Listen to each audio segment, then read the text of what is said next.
Saudara, Kabinet Pemerintahan Prabowo Gibran rencananya diumumkan usai pelantikan Presiden dan juga Wakil Presiden terpilih 20 Oktober mendatang. Jumlah menteri disebut lebih dari saat ini dan banyak dari kalangan profesional. Meski ada kaitan dengan partai politik, wacana kabinet gemuk Prabowo Gibran, apakah ini efektif? Kami akan membahasnya bersama dengan politisi Partai Amanat Nasional melalui sambungan Zoom. Sudah ada Pak Gus Pardi Gaus. Selamat pagi, Assalamualaikum Pak Gus Pardi. Selamat pagi, Waalaikumsalam warahmatullahi wabarakatuh, Mbak Desti. Ya, kemudian melalui sambungan Zoom juga ada politisi PDI Perjuangan, ada Bung Andreas Hugo Parera. Selamat pagi, Bung Andreas. Pagi, Adisti. Pagi, Bang Pardi, Gus Pardi. Kemudian juga sudah hadir ke studio Orange Kompas TV, sudah ada Dr. Ilmu Politik dari Universitas Al-Azhar Indonesia, sudah ada Kang Ujang Komarudin. Selamat pagi, Assalamualaikum Kang Ujang. Selamat pagi, Waalaikumsalam Mbak Adisti. Ya, kita ini tampaknya mengapresiasi betul ya kalau memang Presiden terpilih Prabowo Gibran pada saat dilantik langsung mengumumkan siapa saja postur menterinya begitu ya. 20 Oktober itu artinya sesuai dengan tagline-nya ya. Oke, gas begitu Pak Gus Pardi. Memang langsung mau menggas ya, langsung mau gerak cepat untuk bisa langsung bekerja, memuluskan atau menjalankan program-program prioritas dari Prabowo Gibran, Pak Gus Pardi. Ya, terima kasih. Assalamualaikum warahmatullahi wabarakatuh. Salam. Bagaimana diungkapkan tadi bahwa Prabowo memang ingin bagaimana pelaksanaan dari amanah yang diberikan oleh masyarakat kepada beliau, betul-betul beliau optimalisasikan untuk mengabdikan dirinya pada bangsa dan negara. Selama ini biasanya setelah pelantikan pada tanggal 20 Oktober itu ada masa jeda bagi Bapak Presiden dalam menyusun dan menetapkan kabinet yang akan ditetapkan dan dilantik. Pada masa sekarang ketika Pak Prabowo diberikan amanah, sebagaimana diungkapkan tadi bahwa pelantikan itu betul dilaksanakan pada tanggal 20 Oktober 2024 dan beliau melakukan gaspol bahwa pada tanggal yang sama akan melakukan pelantikan kabinet. Ini artinya adalah betul-betul luar biasanya komitmen yang dipersembahkan oleh Pak Prabowo kepada bangsa dan negara agar bisa gaspol, agar bisa langsung melaksanakan tugas fungsi wewenang dari masing-masing kementerian yang diamanahkan oleh Bapak Prabowo itu. Ini adalah sesuatu yang berbeda dibandingkan dengan presiden-presiden sebelumnya. Dan belum pernah kita catat dalam sejarah ketika ada pelantikan presiden, pada hari itu juga dilakukan pelantikan kabinet yang membantu beliau. Oke, ini jadi sejarah ya, karena baru pertama kali setelah presiden dan juga wakil presiden terpilih dilantik langsung juga kemudian mengumumkan siapa saja menteri di dalam kabinet Prabowo Gibran yang ibaratnya langsung bisa ngegas lah ya, langsung bisa cepat untuk menjalankan program-program prioritas dari Prabowo Gibran utamanya 5 tahun mendatang. Nah, yang juga menjadi sorotan adalah begini Pak Gus Pardi, dari 34 kementerian informasinya nih kalau Pak Dasko mengatakan ada penambahan postur kementerian dari 34 bisa menjadi 44 bahkan 45. Karena apa? Hari ini juga rapat paripurna ini akan mengesahkan revisi undang-undang soal kementerian. Itu artinya selangkah lagi pembatasan jumlah menteri dihapus. Pertanyaan saya, apa sebenarnya urgensi kementerian ini atau pos menteri ini ditambah Pak Gus Pardi? Ya, memang berdasarkan revisi undang-undang yang kebetulan saya adalah juga anggota balik dan juga anggota panja daripada revisi tentang undang-undang kementerian dan lembaga ini, bahwa pada undang-undang yang lama itu memang dibatasi jumlahnya adalah 34 kementerian. Pada hari ini dan insya Allah pada paripurna nanti mudah-mudahan akan disahkan oleh paripurna yang jumlahnya tidak diberikan batasan. Artinya adalah diberikan kewenangan kepada mandataris, kepada Bapak Presiden sesuai dengan kebutuhan apa yang menjadi tugas fungsi pokok yang akan menjadi sesuatu yang beliau harapkan. Jadi persoalan jumlah itu adalah sangat relatif, tergantung kepada visi misi daripada Bapak Presiden ini.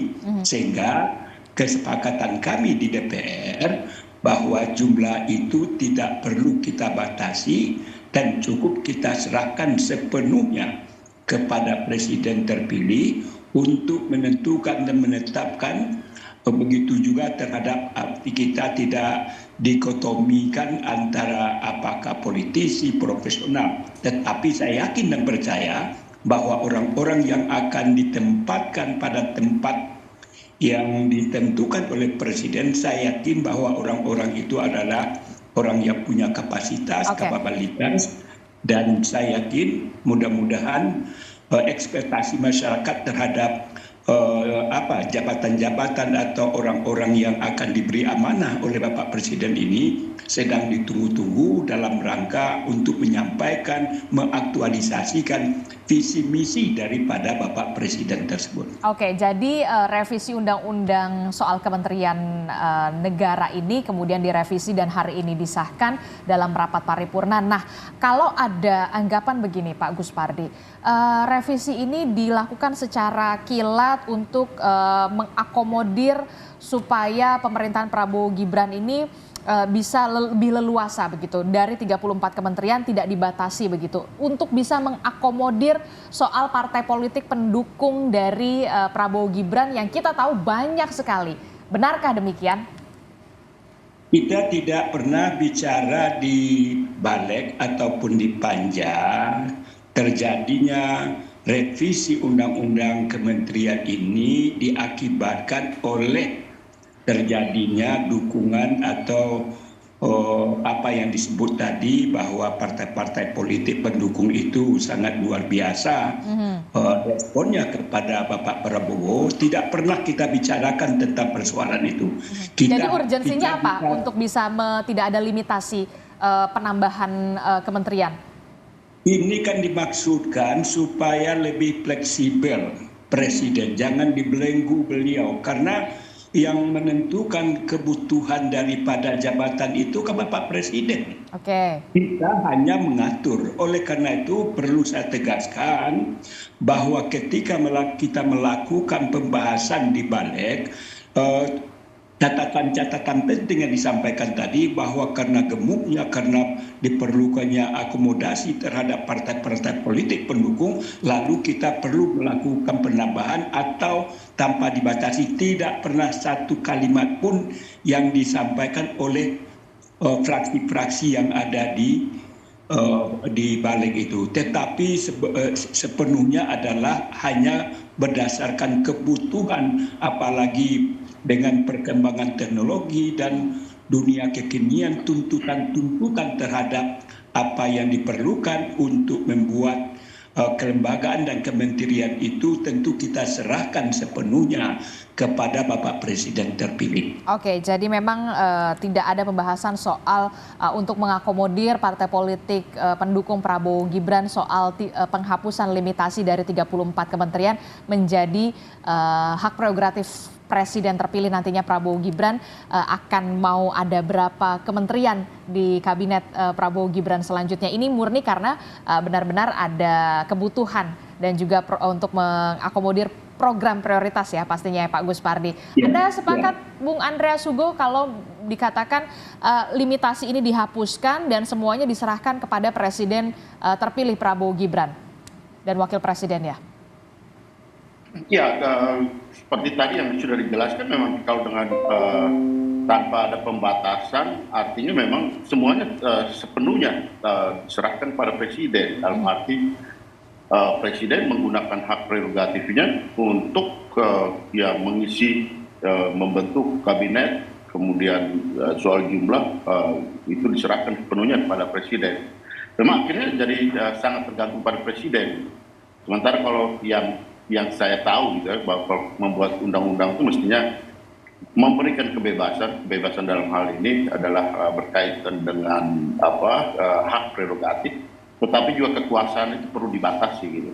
Tapi ya ini undang-undang ini sudah diputuskan di balik, sebentar lagi akan paripurna, sehingga kemudian ke depan memang sangat tergantung pada presiden. Kita serahkan sepenuhnya pada Bapak Presiden yang mempunyai hak prerogatif untuk memutuskan, dan kita hanya bisa berharap dan Bapak Presiden akan menyusun kabinet yang ada istilah sakit kabinet, kabinet yang efektif, kabinet yang gemuk, itu terserah pada Presiden. Tapi ya dari sisi sebagai politisi saya melihat bahwa kalau apa yang disampaikan tadi bahwa Pak Presiden ingin ke depan langsung gaspol, langsung melantik kabinetnya, saya kira memang itu seharusnya, dalam arti Presiden ini, Pak Prabowo ini sebagai Presiden terpilih mempunyai waktu yang cukup mempunyai waktu yang cukup di dalam masa transisi ini untuk mempersiapkan program yang bisa lebih implementatif dan juga susunan kabinetnya, sehingga kalau dilantik pada hari itu juga itu bagus, dalam arti bisa langsung bekerja. Cuma kalau ada perubahan-perubahan terlalu banyak pada kabinet, baik itu penambahan atau perombakan, itu tentu ada perlu waktu. Membangun suatu kabinet, suatu kementerian baru itu perlu ada birokrasi, perlu ada perlu juga ada anggaran, Bung Andreas, yang pastinya. Ada anggaran baru, dan banyak hal, dan itu saya kira waktu 2-3 tahun itu nanti kita akan disibukkan hanya dengan urusan-urusan seperti tadi, soal birokrasi, soal personil, harus mencari personil, dan penyesuaian adaptasi dengan situasi baru. Nah, sehingga ini tentu perlu waktu gitu. Sehingga ini menurut saya, yang saya perhatikan di sini, ini bisa menjadi kontraproduktif dengan maksud gaspol tadi gitu. Sementara kita menghadapi banyak tantangan saat ini, tantangan soal ekonomi, soal deflasi di dalam bidang ekonomi terus dalam bidang sosial, ketenagakerjaan, pengangguran yang begitu semakin hari semakin meningkat. Di dalam bidang pendidikan kami masih punya banyak saya kebetulan di Komisi 10 masih punya tanggung jawab soal guru-guru honorer yang belum semuanya diakomodir untuk menjadi tenaga P3K. Masih banyak tugas-tugas yang seharusnya kalau mengikuti apa yang disampaikan oleh Pak Prabowo sebelumnya, melanjutkan banyak hal yang seharusnya masih perlu dilanjutkan. Kemarin kami baru menyelesaikan soal revisi undang-undang kepariwisataan yang belum selesai, dan ini ke depan harus diselesaikan karena sistem carry over-nya gitu. Jadi banyak hal yang harus langsung dikerjakan ke depan, yang seharusnya itu tetap ada di dalam koridor pemerintahan yang sedang berjalan ini, supaya keberlanjutan itu bisa secepat mungkin dilaksanakan. Jadi menurut Anda kalau misalkan ada perombakan postur kementerian yang ditambah, ini kontradiktif sekali dengan niat dari pemerintahan Prabowo Gibran yang ingin langsung ngegas untuk melanjutkan dan juga melaksanakan program-program prioritas mereka. Saya tidak berharap seperti itu gitu, tapi kemungkinan itu bisa terjadi, dan sangat besar kemungkinan itu terjadi, dalam arti bahwa kita lihat fakta-fakta dan realita yang ada, dalam arti bahwa kementerian baru itu pasti butuh birokrasi baru, perlu tempat baru, perlu orang-orang baru, perlu anggaran baru, dan itu tidak cukup. 1-2 tahun, sekira 2 tahun itu waktu yang luar biasa baik untuk bisa menyelesaikan hal-hal tersebut, ataupun kalau melakukan perombakan. Sehingga secara pribadi, sebagai politisi, saya mohon kalau bisa Pak Prabowo mempertimbangkan betul, sehingga dengan demikian apa yang dimaksudkan dengan gaspol itu bisa dilakukan, bisa terwujud di dalam pelaksanaan. Respon Anda bagaimana, Pak Gus Pardi, kalau kata Pak Andreas, Bung Andreas Hugo mengatakan kalau perombakan kementerian, ada penambahan postur kementerian, ini butuh orang baru, butuh anggaran yang tidak sedikit pula. butuh waktu juga. Kalau memang mau oke gas langsung tancap gas, tampaknya sedikit kontradiktif begitu. Harus dipertimbangkan. Jadi setelah Pak Presiden Prabowo terpilih, kita ketahui bahwa beliau yang diberikan amanah oleh masyarakat itu sudah ada tim transisi yang mempersiapkan segala sesuatu yang berkaitan terhadap adanya limitasi ataupun ketetapan jumlah daripada kementerian yang beliau butuhkan. Itu yang pertama. Yang kedua, sekarang ini sistem manajemen ini kan manajemen terbuka. Apa yang dibutuhkan dan lain sebagainya. Jadi artinya kita bekerja itu secara profesional dan kita jangan melihat masa-masa 40 tahun, 30 tahun yang lewat dengan kondisi objektif daripada sistem dan mekanisme rekrutmen ataupun manajemen yang akan diterapkan.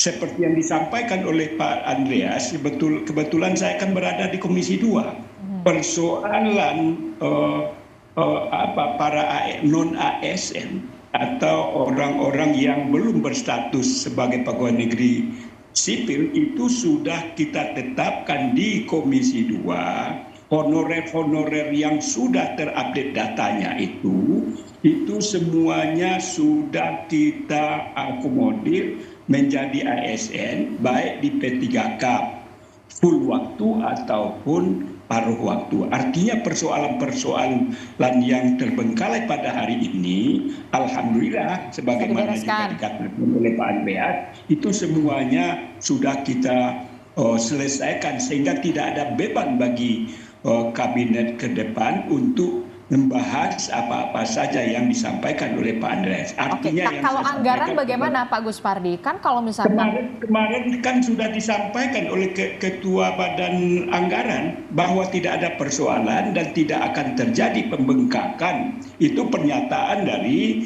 Ketua Balik ketika terjadinya pembahasan. Dan saya mencermati apa yang disampaikan oleh Ketua Balik, di mana Ketua Balik itu adalah kadernya dari PDI Perjuangan. Artinya baik dari DPR yang punya kompetensi terhadap masalah anggaran, yang kebetulan yang ketuanya adalah teman kita dari PDIP Perjuangan, itu meresponi bahwa tidak ada persoalan manakala terjadi perubahan antara jumlah yang hari ini dibatasi 34 sesuai dengan ketentuan dan peraturan yang berlaku, dan insya Allah siang nanti kita akan mengesahkannya sehingga kebutuhan dari kementerian dan lembaga itu betul-betul kita serahkan kepada Presiden terpilih, dan tentunya Pak Presidenlah yang lebih mengetahui apa yang dibutuhkan terhadap program prioritas supaya bisa gaspol sebagaimana harapan dan keinginan daripada masyarakat itu. Itulah makanya dilakukan perubahan-perubahan, kemudian adanya tim transisi yang diterapkan oleh Bapak Presiden terpilih pada hari ini. Oke, baik. Saya ke Kang Ujang ya, Pak Gus Pardi, Bung Andreas. Ini kalau tadi sudah dikatakan Pak Gus Pardi ditepis kalau perombakan soal kementerian atau penambahan kementerian negara ini karena untuk mengakomodir partai politik pendukung yang kita tahu cukup banyak begitu, mayoritas di parlemen begitu. Sudah ditepis oleh Pak Gus Pardi, kemudian Bung Andreas mengatakan dipertimbangkan lagi lah kalau untuk menambah postur kementerian karena soal butuh orang juga, butuh waktu juga, dan butuh uang juga anggarannya. Kalau dari kacamata politik, Kang Ujang seperti apa? Ya, saya melihat begini, Mbak Adisti ya. Tentu banyak pertimbangan dalam menyusun formasi kabinet. Bang Gus Pardi Gaus mengatakan tadi pertimbangan kebutuhan. Kebutuhan percepatan pembangunan mungkin. Tetapi memang kalau kita kaji, kita kalkulasi begitu, apa yang disampaikan Bang Andreas juga harus diperhatikan dari pertimbangan. Gitu. Tetapi kalau kita bicara soal tadi koalisi yang gemuk, koalisi yang besar, ini berimpact kepada, kalau menurut saya ya tetap saja power sharing. Power sharing. Dan ini suka tidak suka, ya senang tidak senang, ya akan dilakukan oleh Pak Prabowo. Dan dalam konteks politik itu sah saja dilakukan oleh pemerintahan yang baru. Nah, Kalau kita lihat konstruksi politiknya Mbak Adisti, ketika presiden membentuk formasi kabinet itu kan hak prerogatif, hak powerful seorang presiden. Maka memang konsekuensinya adalah limitasi itu tidak ada sebenarnya. Tetapi ketika limitasi itu tidak ada, ini yang dikhawatirkan terlalu banyak, terlalu gemuk, ini menjadi persoalan. Oleh karena itu, nah disitulah sebenarnya ada batasan kebutuhan di angka berapa. Apakah Pak Prabowo nanti di angka 44, 45 gitu, itu kan menjadi... Tapi itu banyak sekali loh. Nah oleh karena itu kita lihat nanti pertimbangannya apa yang akan disampaikan oleh Pak Prabowo dalam konteks menambah katakanlah 10 ataupun 11 komposisi kabinet yang ada. Saya hanya ingin mengatakan bahwa tidak akan terhindari soal power sharing itu. Karena itu adalah hak politik, hak partai politik untuk mendapatkan posisi di kabinet ketika dia bergabung. Dan itu tidak bisa terhindarkan. Kalau saya lihat ada 3 klaster Mbak Adisti dalam konteks formasi kabinet. Yang pertama klaster dari partai politik. Pasti, tetapi memang kalau saya lihat bagusnya dari tim Pak Prabowo adalah di partai pun akan mencari orang yang profesional. Oleh karena itu kita buktikan nanti apakah betul atau tidak. Jadi ini yang penting. Yang kedua akan dicari orang yang ahli betul, yang profesional tadi, yang betul-betul akan memformulasikan zakan kabinet, ini menjadi penting. Jadi tidak hanya mewakili partai politik saja. Ya pasti ada yang lain. Nah yang ketiga saya melihat pasti tim sukses dong. Pasti orang-orang yang loyalis kepada Pak Prabowo, dan itu pun tidak ada masalah dalam konteks selama dia mampu, dia kompeten untuk bisa menjadi seorang menteri yang baik.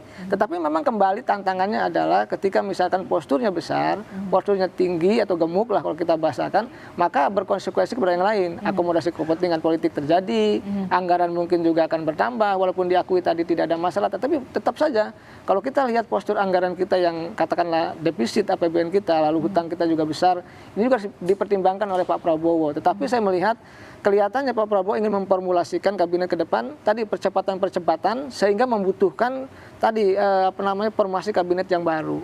Nah kita melihat memang persoalan kabinet adalah bukan soal menterinya saja, Mbak Disti. Saya lihat, saya amati sejak lama gitu, bahwa soal birokrasi apa yang disampaikan Bang Andreas.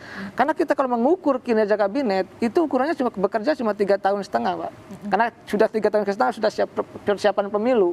Oleh karena itu betul-betul Pak Prabowo ketika mempertimbangkan ya, formulasi kabinet itu bukan hanya soal jumlahnya yang banyak dan besar itu, tetapi mencari sosok figur-figur yang tepat yang bisa menjalankan tadi janji-janji kampanye yang sudah disampaikan yang mencari lalu. Sosok figur yang tepat untuk bisa melaksanakan janji-janji kampanye dan juga program prioritas, salah satunya yang kita kenal adalah makan siang gratis yang tentu saja anggarannya tidak sedikit dan memang sudah dibahas juga oleh Kementerian Keuangan pada saat itu ya.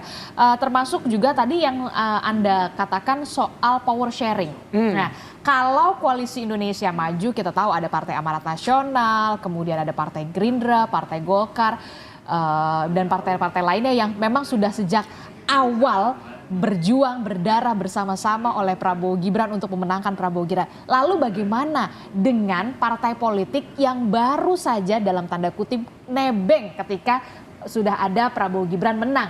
Katakanlah Nasdem, PKS dan juga PKB. Ini juga harus diakomodir kan? Ya pasti. Kalau saya mengatakan pasti, bahkan saya bukan hanya partai yang kalah yang lalu masuk ke koalisi Kim, bukan hanya itu, tapi mohon maaf partai-partai yang non parlemen yang sudah sejak awal gitu ya berdarah-darah berjuang memenangkan Pak Prabowo itu pasti juga kemungkinan besar akan mendapatkan jatah. Yang kita tahu di zaman Pak Jokowi tidak. Partai-partai non parlemen tidak. Mungkin saya melihat ada formasi baru yang diberikan kepada partai-partai non parlemen ya, yang sudah dari awal mendukung Prabowo Gibran untuk bisa saja menjadi menteri. Saya meyakini itu ada. Ada indikasi-indikasi, tetapi selama sosoknya bagus, figurnya oke, berprestasi gitu ya, dan mampu tadi menjalankan kebijakan Pak Prabowo, silahkan. Nah, dalam konteks itu saya melihat kan sebenarnya pola-pola seperti pola-pola yang lama, Mbak Adisti. Kita tahu misalkan Bang Gus Patigawes PAN kan masuk di tengah jalan yang lalu juga, itu kan konsekuensi dari bergabung ke koalisi ya, konsekuensinya adalah mendapatkan jatah kabinet, jatah menteri, dan itu menurut saya dalam teori politik sah. Dan kalau kita bicara partai politik adalah dia didirikan memang untuk memperebutkan kekuasaan dengan cara-cara konstitusional. Tetapi memang persoalannya tadi ketika sudah kalah bergabung lalu mendapatkan jabatan. Nah ini yang membuat tadi ya bahwa akan gemuk formasi kabinet itu. Dan saya ingin mengatakan Mbak Risti bahwa kita ini memang tadi Pak Prabowo mungkin punya niat baik, ingin membangun formasi kabinet yang betul-betul ingin bekerja. Bahkan saya mendengar katanya, tadi menterinya akan dilantik setelah pelantikan Pak Prabowo. Bahkan kalau saya tahu dulu itu tanggal 23 Mbak Isti, pelantikan menteri itu di zamannya Pak Jokowi. Jadi kalau itu, nah saya dengar juga akan menteri itu nanti akan di camp, akan dikarantina, akan diberikan mungkin penyuluhan, bukan penyuluhan pembekalan khusus dari Pak Prabowo untuk tidak melakukan korupsi. Dan ini bagus ya. Kalau menteri tidak ditekankan untuk tidak melakukan korupsi, artinya Pak Prabowo punya keseriusan untuk membangun formasi kabinet yang tepat, yang sesuai dengan kebutuhan. Tetapi memang catatan kita tadi pertimbangkan bahwa orang-orangnya harus bagus. Karena apa? Ketika yang dipilih itu salah, maka akan berkonsekuensi, akan mendapatkan kritikan dari publik. Oke, itu dia yang kemudian power sharing juga tidak bisa terhindarkan Pak Gus Pardi dan juga Bung Andreas Hugo Parera. Yang kemudian menjadi pertanyaan saya ke Pak Gus Pardi, apakah dalam koalisi Indonesia Maju yang memang sudah dari awal berdarah-darah untuk memenangkan Prabowo Gibran cukup legowo untuk nantinya memasukkan ada partai-partai yang ibaratnya dalam tanda kutip baru bergabung setelah mengetahui Prabowo Gibran ini menang? Tetaplah bersama kami, jawabannya usai jeda di Sapa Indonesia Pagi.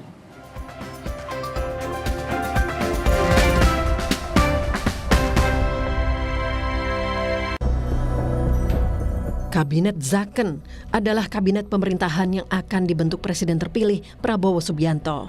Jumlah menteri kabinet yang berisi kalangan profesional ini disebut-sebut akan bertambah dari jumlah menteri kabinet Indonesia Maju bentukan Presiden Jokowi, alias lebih dari 38 menteri. Selain itu, Sekjen Partai Gerindra Ahmad Muzani menjelaskan meski kalangan profesional bisa saja menteri tersebut terafiliasi dengan partai politik. Non-partai, artinya ada orang yang profesional, orang ahli tapi dia bagian dari partai. Artinya ada orang memang ahli di bidangnya tapi dia secara politik terafiliasi dari satu partai politik yang berkoalisi. Ada kementerian yang dipisah, ada beberapa kementerian yang memang digabung. Memang jumlah keseluruhan mungkin bertambah dari yang sekarang. Sebelumnya, Presiden terpilih Prabowo Subianto menyatakan masih menunggu parpol lain untuk gabung dalam koalisi. Bahkan, Ketua Umum Partai Gerindra ini menyebut tak masalah bila dianggap membangun koalisi yang sangat gemuk. Sekarang aku nunggu, ya kan? Mana yang mau gabung lagi? Dan ada yang mengatakan, wah ini gimana? Koalisi gemuk banget. Bangsa kita besar. Mantan Menteri Tenaga Kerja yang sekaligus anggota baru Koalisi Indonesia Maju, Muhaimin Iskandar, memberi sinyal Partai Kebangkitan Bangsa (PKB) dapat saja bergabung ke Kabinet Prabowo Gibran. Meski demikian, Ketua Umum PKB ini mengaku belum pernah dilibatkan untuk membahas rancangan menteri. Saya ini belum sama sekali terlibat ya, PKB pada posisi sama sekali tidak dilibatkan dan kita pada posisi menunggu aja. Belum. Sementara partai besar yang belum menentukan sikap politiknya, PDI Perjuangan melalui sang Ketua DPP Said Abdullah memberi sinyal bahwa PDIP juga bisa saja masuk ke dalam pemerintahan Prabowo Gibran jika ada kesamaan visi dan misi. Bagaimana PDI Perjuangan melihat visi bangsa ke depan 5 tahun di bawah Bapak Presiden Prabowo. Jika visinya sama, maka PDI Perjuangan dengan sendirinya tidak harus masuk kabinet, bisa mendukung itu. Atau nggak masuk kabinet juga pasti dukung. Intinya pokoknya bagi kami keselamatan bangsa dan kemakmuran rakyat adalah harga mati. Meski belum pasti jumlahnya, Menteri Kabinet di pemerintahan Prabowo Gibran masih disusun jelang pelantikan Presiden dan Wakil Presiden 20 Oktober 2024. Memang, susunan kabinet merupakan hak prerogatif Presiden terpilih. Namun, Gerindra sebelumnya mengakui nama-nama politisinya sedikit dalam kabinet Prabowo Gibran 2024-2029. Tim Liputan, Kompas TV. Terima kasih Anda masih bersama kami dalam Sapa Indonesia Pagi. Saudara, melanjutkan dialog kita soal koalisi gemuk begitu ya di kabinet Prabowo Gibran untuk 5 tahun mendatang yang kita tahu partai pendukung dari Koalisi Indonesia Maju Plus ini memang tidak main-main mayoritas di parlemen. Masih membahasnya bersama politisi Partai Amanat Nasional Pak Gus Pardi Gaus, kemudian juga ada politisi PD Perjuangan, ada Bung Andreas Hugo Parera dan juga Kang Ujang Komarudin. Melanjutkan perbincangan kita tadi Pak Gus Pardi, ini kan kita tahu ya, ada Partai Amanat Nasional, kemudian ada Partai Golkar, Partai Gerindra, Demokrat, yang memang sudah sedari awal mendukung Prabowo Gibran berdarah-darah mulai dari kampanye. Kemudian ada 3 partai politik yang dulunya koalisi perubahan kemudian masuk mendukung koalisi Prabowo Gibran begitu ya. Jadi koalisi Indonesia Maju Plus begitu. Nah, cukup legawokah kemudian koalisi Indonesia Maju yang sudah sedari awal mendukung Prabowo Gibran untuk memenangkan, kemudian ada nih rombongan baru nih yang informasinya sih katanya dapat juga nih jatah menteri, Pak Gus Pardi. Ya, inilah khasanah baru yang disampaikan oleh Pak Prabowo sendiri ketika beliau kalah pada kontestasi pemilihan presiden di 2019, di mana beliau bergabung dengan Bapak Jokowi sebagai calon presiden. Itu tidak gampang untuk bergabung itu. Dinamikanya sangat luar biasa, terjadi dan pro dan kontra. Tetapi apa? Pak Prabowo menampakkan dirinya sebagai negarawan. Walaupun ada orang mencaci maki dan lain sebagainya, tetapi beliau mementingkan kepentingan bangsa dan negara. Oleh karena itu pembelajaran ini tentu juga didapatkan oleh partai-partai pendukungnya. Coba bayangkan selama kita mendengar ada upaya-upaya dari partai yang di seberang itu akan merapat kepada koalisi Indonesia Maju, itu tidak ada satupun partai pendukung mempermasalahkan, malah memberikan karpet merah kepada mereka untuk bisa bergabung. Malah Presiden terpilih Pak Prabowo menyatakan masih menunggu kalau seandainya masih ada di antara partai-partai yang belum menyatakan sikap. Artinya akomodir yang ditampakkan oleh Presiden itu juga bagian pendidikan politik. Bahwa kita ini adalah satu rumah besar dalam rangka apa? Tidak berkepentingan partai, tidak kepentingan kelompok, tetapi yang lebih besar kita hadapi itu adalah bagaimana masa depan bangsa dan negara ini kita bisa pacu dan picu untuk lebih survive ke depan. Inilah pesan-pesan yang saya lihat yang disampaikan oleh Bapak Presiden, sehingga bagi kami Koalisi Indonesia Maju tidak mempersoalkan, malah welcome dan memberikan karpet merah untuk bisa bergabung bersama-sama membangun bangsa dan negara ini. Oke, berarti tidak ada tuh yang namanya ada potensi-potensi dinamika-dinamika ketika ada 3 partai politik PKS, Nasdem dan juga PKB masuk bergabung mendukung pemerintahan Prabowo Gibran jika nantinya mendapatkan kursi menteri dalam kabinet Zaken atau kabinet gemuk dari Presiden terpilih Prabowo Gibran. Pak Gus Pardi, ketika nantinya ada kabinet ini Prabowo Gibran ini berarti juga ketua umum partai politik yang tergabung dalam Kim Plus juga akan ada posisi juga dong berarti untuk kursi menteri. Taruhlah kita tahu ketua umum partai politik Partai Golkar Bahlil Lahadalia, kemudian ada Partai Amanat Nasional Zulkifli Hasan, kemudian ada Partai Demokrat, ada Mas Ahaye, kemudian juga ada beberapa partai lainnya yang ketua umum partai politiknya masuk ke dalam kabinet Prabowo Gibran, termasuk juga PKS, Nasdem dan juga PKB, Muhaimin Iskandar?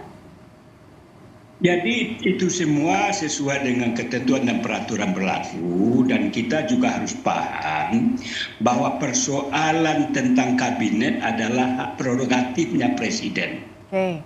Jadi oleh karena itu kita serahkan saja kepada Pak Presiden, apakah Bapak Presiden, Pak Prabowo membutuhkan ketua umumnya atau tidak.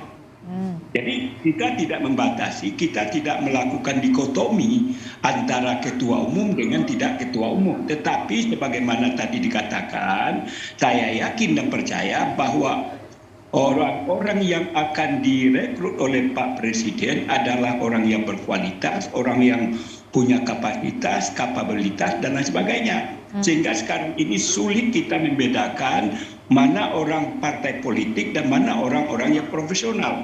Karena bagaimanapun di dalam partai politik itu sendiri sudah banyak orang-orang profesional, seperti di kami ini juga banyak orang-orang profesional yang sudah bergabung ke Partai Amanat Nasional. Begitu juga dengan partai-partai yang lain, sehingga akomodasi orang-orang pilihan sebagaimana yang kita harapkan, bahwa memimpin kabinet, memimpin kementerian itu tidak, saya yakin dan percaya tidak perlu kita ragukanlah kapasitas yang akan diterapkan ataupun akan ditunjuk oleh Bapak Prabowo sebagai orang yang diberikan mandataris untuk melaksanakan apa yang menjadi harapan dan keinginan masyarakat agar Indonesia ke depan ini adalah Indonesia yang maju ke depan setara dengan negara-negara maju sebagaimana merupakan harapan dan keinginan masyarakat. Tentu saja kita harapkan posisi-posisi menteri yang duduk di posisi menteri itu adalah nama-nama yang benar-benar profesional, walaupun kita tidak bisa menafikan power sharing memang ada dalam pembentukan kabinet begitu, tapi kita tahu soal pembentukan kabinet itu memang hak prerogatif dari presiden begitu ya, Pak Gus Pardi. Saya ke Bung Andreas. Bung Andreas, tadi Pak Said Abdullah mengatakan bisa saja PDI Perjuangan masuk ke dalam kabinet atau di luar kabinet. Kalau masuk ke dalam kabinet bisa saja kalau misalkan visi dan misinya sama begitu. Itu artinya terbuka juga ketika nanti ada tawaran dari Pak Prabowo untuk PDI Perjuangan bisa mendudukkan orangnya di kabinet Prabowo Gibran. Terbuka ya berarti? Ya di PDI Perjuangan dalam pengalaman ya, artinya perjalanan partai ini terutama setelah reformasi, soal sikap politik untuk hal-hal yang sangat strategis dan penting baik untuk kepentingan bangsa, negara maupun untuk hal yang bersifat strategis partai itu biasanya diputuskan di Kongres. Ibu Ketua Umum PDI Perjuangan itu mempunyai hak prerogatif untuk memutuskan di dalam situasi-situasi tertentu. Tapi pengalaman ketika Pak SBY dulu, ketika pemerintahan Pak SBY, keputusan itu dilakukan di Kongres. Gitu. Jadi ya wacana apa yang berkembang itu ya sah-sah aja gitu. Tapi dalam pengalaman kami di PDI Perjuangan itu seperti itu. Gitu. Bahwa apabila ada pertemuan pembicaraan itu hal yang wajar dan biasa di dalam politik.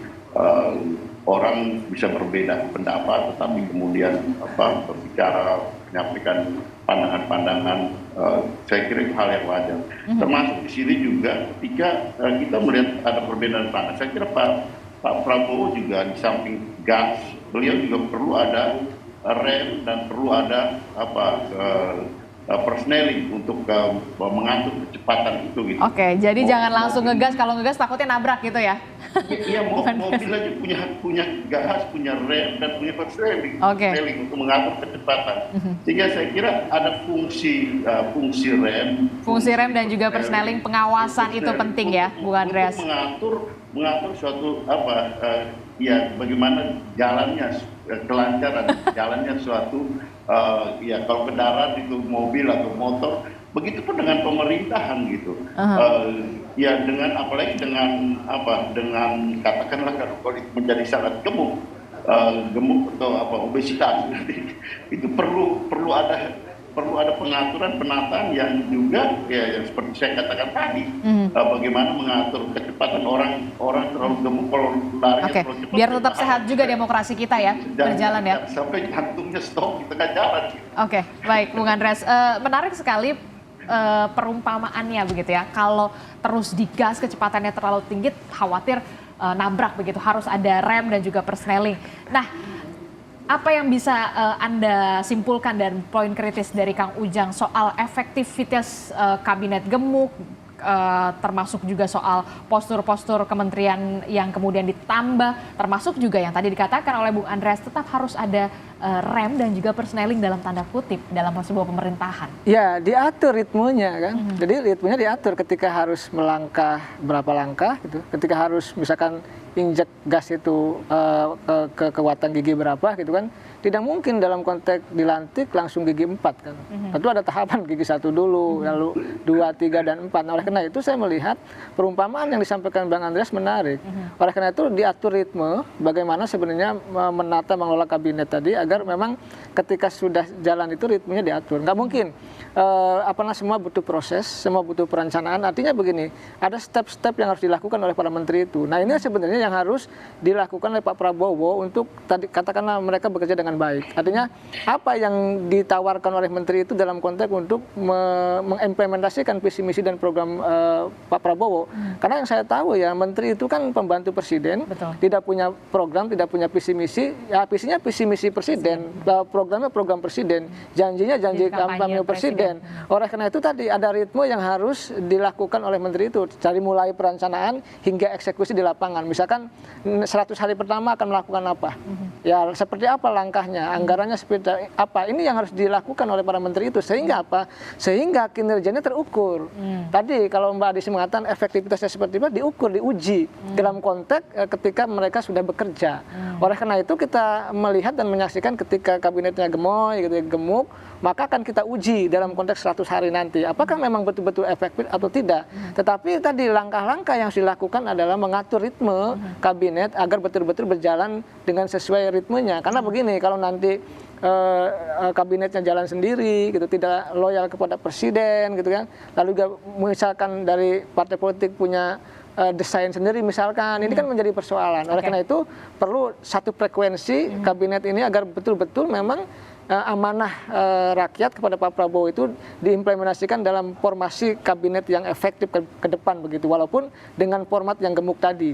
Oke, kita akan tunggu bagaimana sosok-sosok yang menduduki kursi-kursi menteri di kabinet Prabowo Gibran untuk menjalankan program pemerintah dari Prabowo Gibran, khususnya janji-janji kampanye yang segera harus dilunasi oleh Prabowo Gibran, termasuk juga kita akan lihat bagaimana 100 hari pertama dari pemerintahan Prabowo Gibran. Terima kasih Pak Gus Pardigaus telah bergabung bersama kami dari Partai Amanat Nasional. Bung Andreas Hugo Parera, terima kasih. Kang Ujang, terima kasih. Selamat pagi, Assalamualaikum, sehat selalu Bapak-Bapak.